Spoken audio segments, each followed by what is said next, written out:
Bismillah, alhamdulillah, wassalatu wassalamu ala ashrafil anbiya wal mursalin, nabiyina Muhammadin wa ala alihi wa ashabihi, wa man tabi'ahum bi ihsanin ila yawmiddin.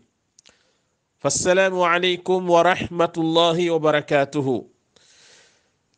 Bien-aimés dans la foi, nous allons continuer notre rappel concernant la da'wa, l'appel vers Allah, à travers l'épître du Cheikh Abdurrazzaq ibn Abdul Muhsin al-Badr, intitulé L'importance de l'appel vers Allah et les fondements de la da'wa des non-musulmans. Nous avons commencé le premier sujet de cet épître, dont le titre est L'importance de la da'wa vers Allah et le besoin que l'humanité éprouve à l'égard de la da'wa. Nous avons la semaine dernière abordé la première partie de ce premier sujet. Aujourd'hui, nous allons entamer la deuxième partie et tirer des leçons de cette deuxième partie. Après nous avoir rappelé qu'Allah a envoyé ses messagers en tant que prédicateurs pour sa religion, pour guider les hommes, les serviteurs d'Allah sur le chemin de la droiture, le cheikh nous rappelle, Hafizahullah, que ces messagers et ces prophètes ont joué leur rôle. Ils ont appelé les hommes vers ce qui va apporter le bonheur à ces hommes dans ce bas monde et dans la vie future vers laquelle ils partent. Ils ont expliqué aux hommes le bien, tout le bien qu'ils peuvent obtenir dans ce bas monde et comment obtenir le bonheur également. Ils ont mis les êtres humains en garde contre tout ce qui peut les conduire vers l'égarement, pour qu'ils ne glissent pas vers l'égarement et qu'ils ne tombent pas vers les précipices de l'égarement et de la déviation. Ils ont amené les êtres humains à se purifier et purifier leur cœur et leurs âmes des comportements vils et des vices. De même, ils ont amené leur peuple, ces messagers ont amené leur peuple à libérer leur cœur de l'emprise des passions et des désirs. Ils ont aussi éveillé leur peuple en ouvrant leurs yeux afin que ces peuples recherchent les demeures élevées du paradis dans la vie de l'au-delà, afin qu'ils recherchent les degrés les plus élevés dans le paradis. Ils ont transmis le message de façon claire, comme le cheikh l'a dit. فَبَلَّغُوهُمْ دِينَ اللَّهِ الْبَلَاغَ الْمُبِينَ. Ils ont transmis la religion d'Allah, ils ont transmis cette religion de façon claire. فَمَا تَرَكُوا خَيْرًا إِلَّا دَلُّوا أُمَمَهُمْ عَلَيْهِ. Il n'y a pas un bien pour ce peuple-là sans qu'ils ne transmettent ce bien-là, sans qu'ils n'indiquent ce bien pour leurs différents peuples. وَلَا شَرًّا إِلَّا حَذَّرُوهُ مِنْ. Il n'y a pas un mal qui est susceptible de les empêcher d'accéder au bonheur éternel dans la vie de l'au-delà sans qu'ils ne mettent en garde leur peuple contre ce mal. وَأَعْظَمُ خَيْرٍ دَلُّوا عَلَيْهِ هُوَ تَوْحِيدُ اللَّهِ وَإِخْلَاصُ الدِّينِ لَهُ. Et le plus grand bien vers lequel ils ont orienté leur peuple, c'est le tawhid d'Allah, l'unicité d'Allah et le fait de lui consacrer toute la religion. Donc le plus grand bien qu'ils ont orienté leur peuple, vers lequel ils ont orienté leur peuple, c'est l'unicité d'Allah subhanahu wa ta'ala. C'est le plus grand bien, car c'est à travers ce bien qu'ils vont assurer leur bonheur dans la vie de l'au-delà et déjà dans cette vie, car le le tawhid, l'unicité d'Allah subhanahu wa ta'ala, libère l'être humain, libère l'homme de l'emprise du polythéisme, de l'emprise des passions et de l'emprise de tout ce qui éloigne l'être humain de son Seigneur.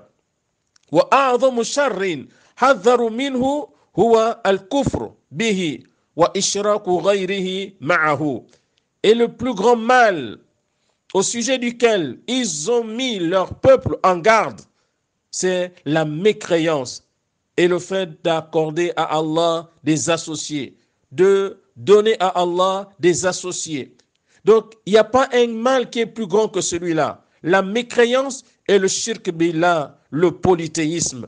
Et ils ont joué leur rôle en mettant en garde leur peuple contre ce grand mal qui est la cause de la perte ici-bas et de la grande perte dans la vie de l'au-delà. Kama qala ta'ala, comme Allah lui-même a dit, وَلَقَدْ بَعَثْنَا فِي كُلِّ أُمَّةٍ رَسُولًا أَنِ اعْبُدُوا اللَّهَ وَاجْتَنِبُوا الطَّاغُوتَ. Allah, notre Seigneur le Très-Haut dit, dans le sens des versets, وَلَقَدْ بَعَثْنَا فِي كُلِّ أُمَّةٍ رَسُولًا. Nous avons suscité dans chaque communauté un messager pour leur dire أَنِ اعْبُدُوا اللَّهَ, adorez Allah, وَاجْتَنِبُوا الطَّاغُوتَ, et écartez-vous du taghut, c'est-à-dire des fausses divinités, de toutes les fausses divinités. Donc, à travers ce verset, notre Seigneur, exalté soit-il, nous fait comprendre qu'il a envoyé, qu'il a suscité dans chaque communauté un messager. Et ces messagers qui sont partis dans chaque communauté, qui ont été envoyés dans chaque communauté, avaient une mission principale, la même mission. Quelle est cette mission?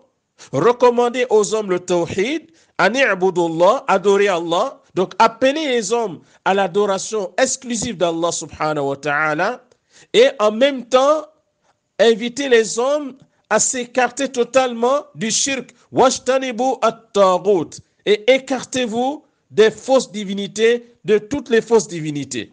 Donc, voyez-vous, bien-aimés dans la foi, à travers ce verset, Allah subhanahu wa ta'ala nous montre que les messagers qui ont été envoyés dans toutes les communautés, leur message principal était le même. Ils ont véhiculé le même message principal qui est l'unicité d'Allah, qui est le tawhid, l'unicité d'Allah subhanahu wa ta'ala.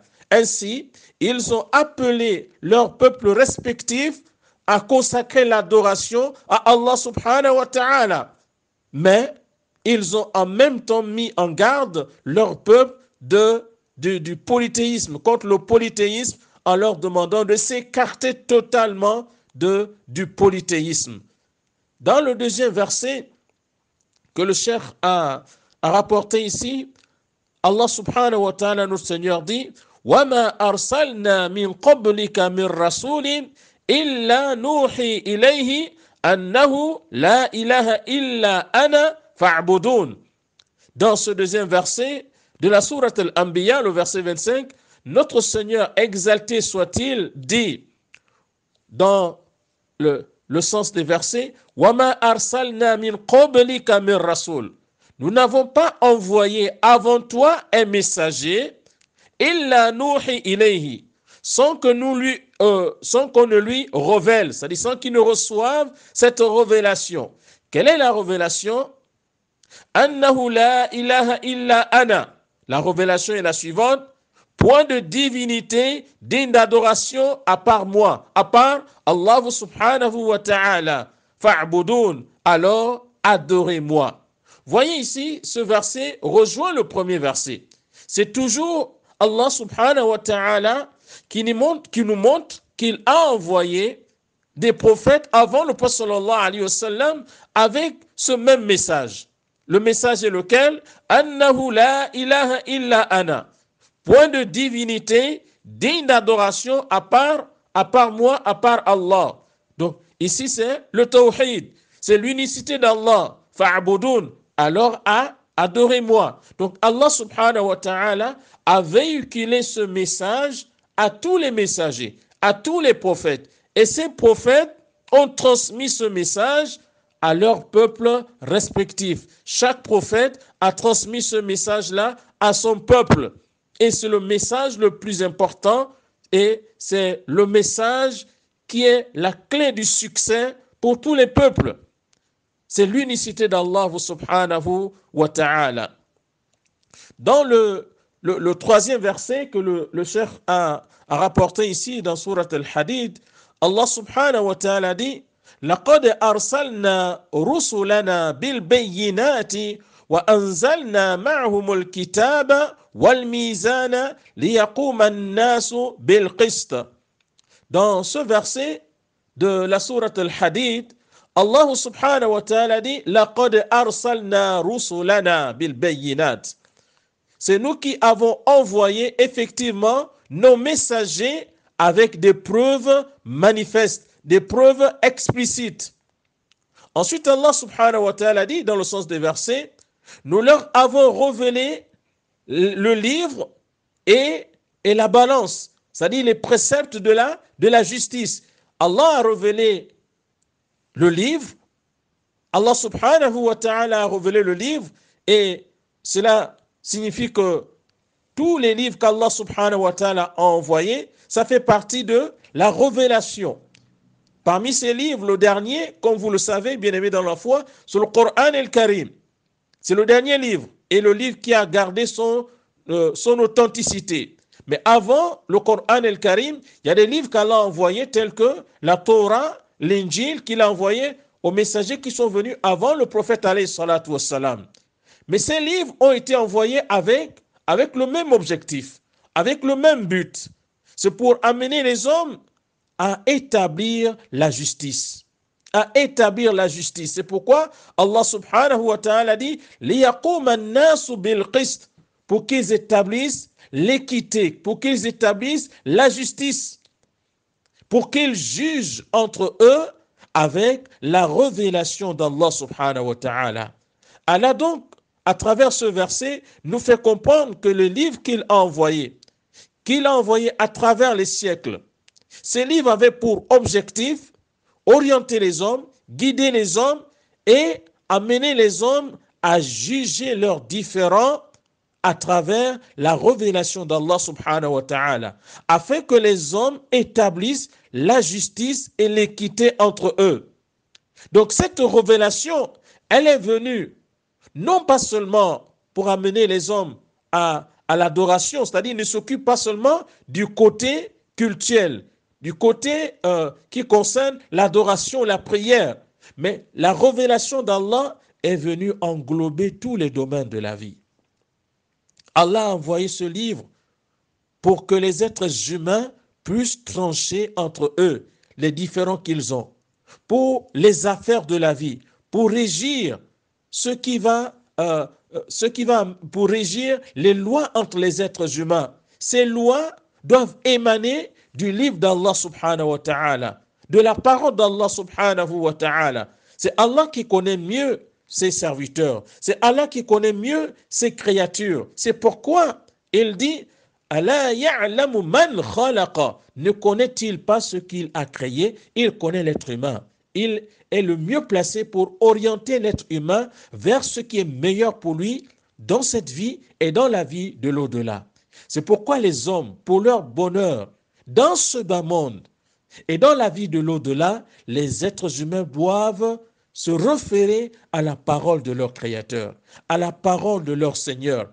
Ce n'est que lorsqu'ils vont réellement recourir à la parole de leur Seigneur, à travers le Coran, puisque c'est le seul livre qui est resté authentique et le livre qui est venu abroger tous les autres livres qui l'ont précédé, ce n'est qu'en s'attachant à ce livre-là, en se référant à ce livre-là, que les hommes vont réellement établir la justice entre eux, l'équité entre eux. Car ce livre est un livre qui est parfait, qui ne souffre d'aucun défaut. C'est la parole du Seigneur des mondes, la parole du Seigneur de l'univers. Donc voyez-vous, bien-aimés dans la foi, à travers ce verset du Coran el-Karim, notre Seigneur nous informe qu'il a envoyé des messagers avec des livres pour orienter les hommes dans leur jugement, dans le fait de trancher les différends qu'il y a entre eux. Ensuite, notre Seigneur exalté soit-il, dans le verset qui suit, que le cheikh a rapporté, Allah subhanahu wa ta'ala nous rappelle le but pour lequel il a créé l'être humain. وَمَا خَلَقْتُ الْجِنَّ وَالْإِنسَ إِلَّا لِيَعْبُدُونَ. Je n'ai créé les génies et les hommes que pour qu'ils m'adorent.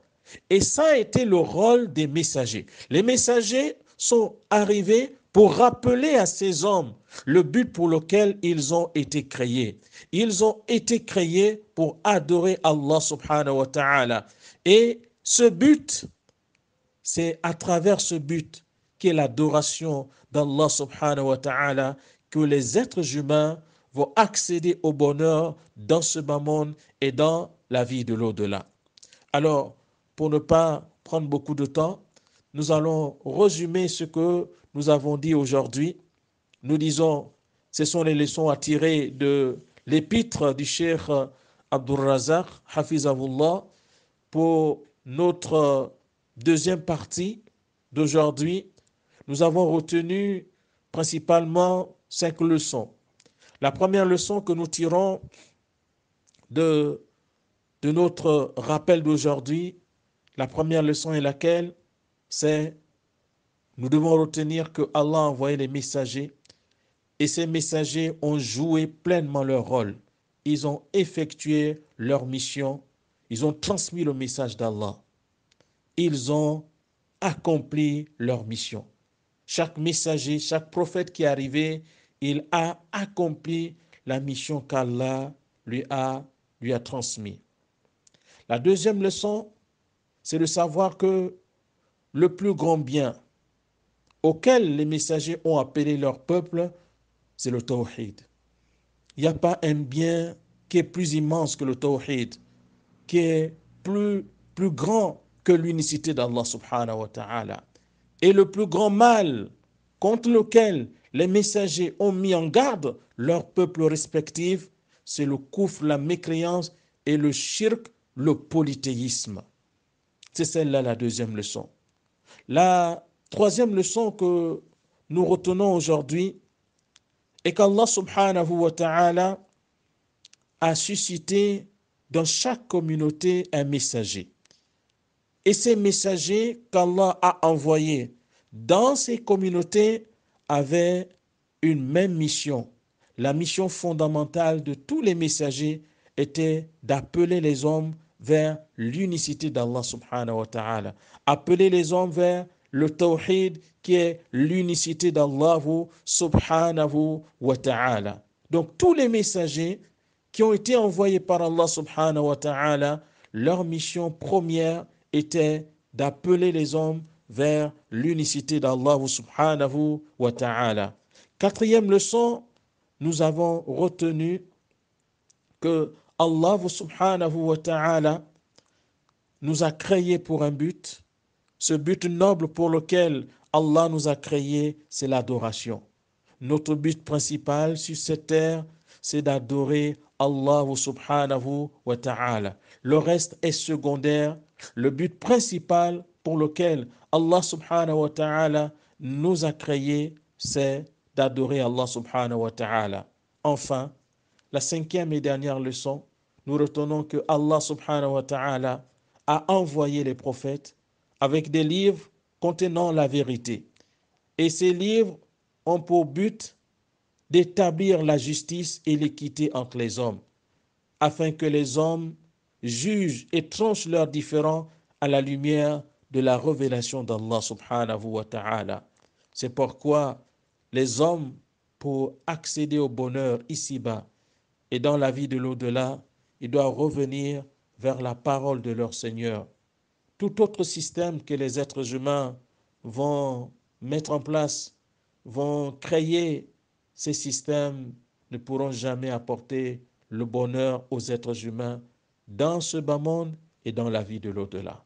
Le seul système capable d'apporter le bonheur aux êtres humains sur cette terre et dans la vie de l'au-delà, c'est la législation d'Allah subhanahu wa ta'ala, c'est la loi d'Allah subhanahu wa ta'ala. C'est pourquoi nous devons juger selon la loi d'Allah à travers le Coran et la sunna du prophète alayhi salatu wassalam. Voilà les quelques leçons que nous tirons aujourd'hui de cette partie que nous avons parcourue du livre de notre cher, de l'épître de notre cher, qu'Allah le préserve et le récompense de la meilleure manière. À nous revoir la semaine prochaine, Inch'Allah. Wassalamu alaikum wa rahmatullahi wa barakatuh.